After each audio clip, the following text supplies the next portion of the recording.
had the good question about the trig. Now, trig is relatively simple, but it's complex. All we're doing when we put that into our calculator is effectively looking at the angle if we were basing it on a right triangle with a hypotenuse of 1.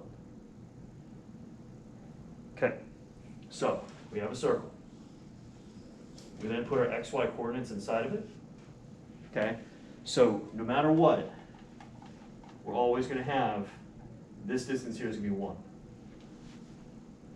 So from there, we can always make a right triangle off of this. AK would come straight down. That's always going to be 90 degrees. So for example, my intention here was this angle right here was going to be 45 degrees.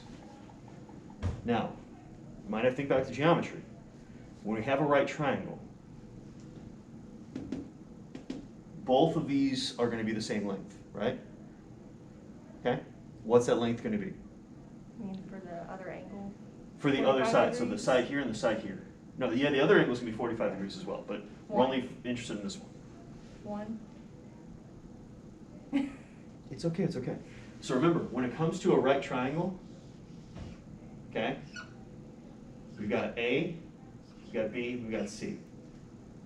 With the right triangle, always, we're going to have A squared plus B squared equals C squared. Okay? So, we know C, for all these circles, is always going to be what? Your hypotenuse? Good, and that value is going to be? 1. Perfect. So, what's 1 times 1? 1. So now, A squared plus B squared is always going to equal 1. Okay? Now we know both of these are going to effectively be the same thing we're looking for. Okay, so like A is going to equal B in this case. Mm-hmm. So effectively, what we're going to end up with for our values is going to be essentially the two of these is going to be equal to 1. So then we got to factor it. That's where things are going to get a little weird. So effectively, what we're going to end up with is we can't do the square root of 1 because it's going to be the same thing. But instead, it's going to end up being about, I think it ends up being about 0.7 because we're going to be adding these two together. Okay. Does that make sense? Because first what we're going to do is multiply both sides by 2. Then, kind of the same thing, we're going to do the square root. Mm-hmm. So we're going to factor it on through. Now, that's with the 45-degree angle. Now, that's all we're doing whenever we hit sine, is it is giving us, effectively, what the y-axis part's going to be. Okay, so that's going to be the vertical. When we hit cosine, that's going to be our x-axis, across. And just trying to figure out what is going on with each of these. Why we care about this is going to give us the values when it comes to trying to figure out what those force vectors are going to give us. So, when we say those force vectors, remember the example of me standing there and standing with my legs out wide? Mm-hmm. So, you know, when you're standing right now straight down, the angle is going to be like 90 degrees, you know, straight down. If we're going to go from, or negative 90, which is going to equal 1. So it means 100% of my energy is going straight down. But when my feet are out wide, now I've got legs that are going like this and like this. So if we know this angle in degrees, we're going to be able to figure out how much of my force is going laterally and how much of my force is going vertically down. That's why we have to do trig in biomechanics. Okay. Because we can figure out how much of that is going horizontal, how much of that is going vertical. So when we throw a ball, how much of that velocity is going vertically, how much of that velocity is going horizontal. So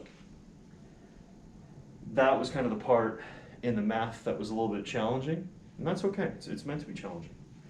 So I don't have an eraser. I should probably be very careful about how much more I write. No. So let's go ahead and we're going to do a projectile motion. Okay? So we're going to throw a ball, okay, at a 30-degree angle. So we're not going to be all the way up here. Instead, we're going to be more like this. Okay? And we're going to launch it. How many meters per second do you want to say? 30. 30 meters per second. Sounds great. Okay? So it's going to be going at 30 meters per second. Now, obviously this ball has both a vertical and a horizontal meters per second. So the first thing we're going to go ahead and do is we're going to just, we're going to solve for both of those. So our vertical speed is going to be, or velocity, v sub o, is going to be equal to the sine of 30 degrees multiplied by 30 meters per second. Make sense? So that's where, just grab your phone and open your calculator.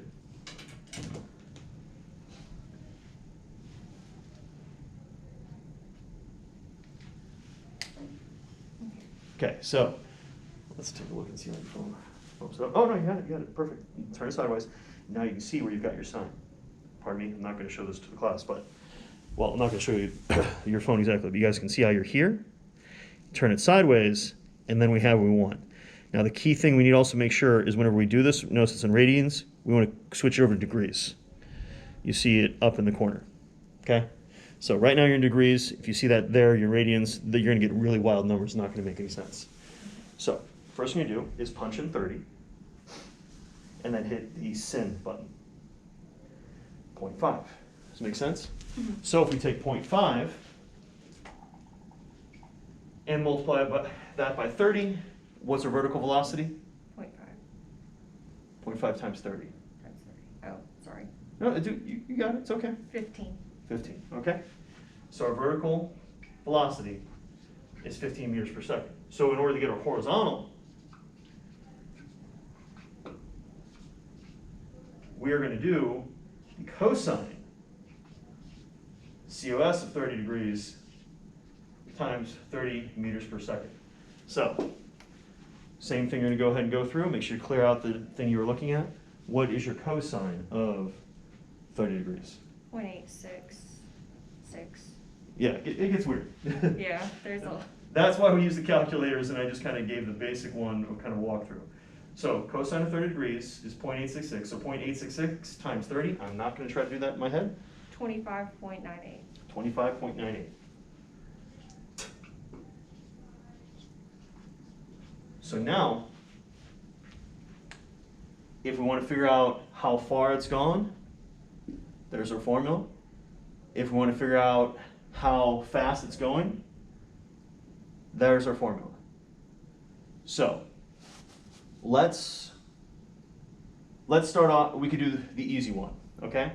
Which is how far off the ground is it after, we'll say, 2 seconds. Does that make sense? So we plug in 15 times time, which is 2. So this is going to give us a grand total of 30, minus gravity, remember, was 9.81, is what we're going to use. So we've got that 1/2 times 9.805, or 9.81, which in turn is going to give us 4.905 when we divide it by 2.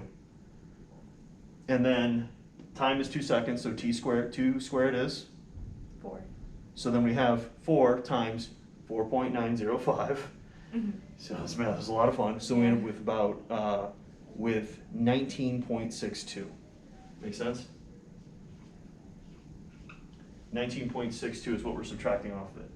So after 2 seconds, it's going to be effectively 10.38 meters still off the ground.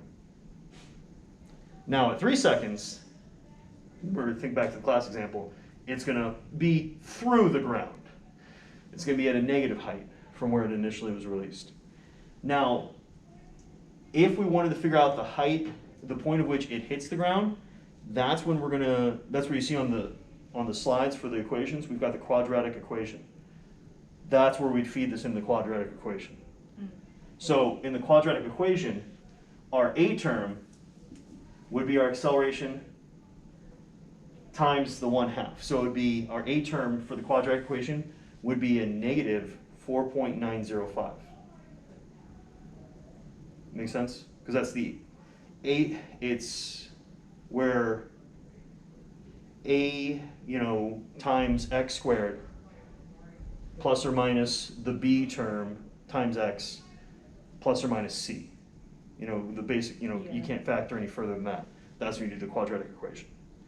So in that example, our C term, because we're trying to figure out when it hits the ground, is 0. Our B term is that velocity we have, which remember is going to be down here, it's at 15. And then this is going to be negative 4.905. So then you just run it through the quadratic equation, make sure you follow your stuff, because remember it gives you the plus or minus is one part of it. Turns out it started on the ground at 0, so it's going to give you 0 and then something else. There you go. You've now solved for where it hits the ground. Obviously, we're glossing over it. It's repetition and practice, and obviously it's might not be very intuitive initially, and that's okay. That's why I want you guys to kind of experiment with it, play with it, and realize that everybody's here to learn. We're all trying to learn. So now, let's say you want to see how far it's gone horizontally in 3 seconds. Okay, what formula are we going to use for that? The top one for how far? Exactly. So we just take that 25.98 for our v sub o, multiply that by 3, and we don't need the 1/2 at squared because we're not using any acceleration for the horizontal component. Because we're throwing this in a vacuum. I'm not going to try to add drag on you guys because that's going to get real freaking hard real fast. And we're not. We're here to learn. We're not here to punish ourselves. We build to it. If you're trying to figure out how fast it's going, same thing. This would be for that vertical velocity. We can solve again. Okay. Okay? So that's kind of the basics of really how we use trig to break down the vectors. And so in this example, it's not the force, it's the velocity. So we've got the vertical and the horizontal. And obviously we're going to have certain examples of when you're lifting, where we're going to have the vertical component and the horizontal component. So, that's really what walking is part of it is obviously me producing enough force that I keep myself off the ground. The other part is pushing the ground behind me, away from me, to propel myself forward. So, make sense? Yeah. Okay. So, the other part when it comes to the math test for outside of the trig, which obviously is challenging, is looking at essentially the joys of compounding interest. That one that's what that formula is there to kind of help you guys work your way through it. The key is you just got to make sure you follow the orders of operations. That's really why it's there, to make sure folks remember that PEMDAS we talked about in class, so parentheses, exponents, multiplication, division, addition, subtraction. There are caveats to when that does change, but obviously in this example in the class, having folks kind of work through what's really being expected. What other questions can I help you with? I think that's all I have. Awesome. Good. This is a lot more pleasant than having to talk to myself. I really don't like doing that. I'm gonna hit stop on the record, but that's effectively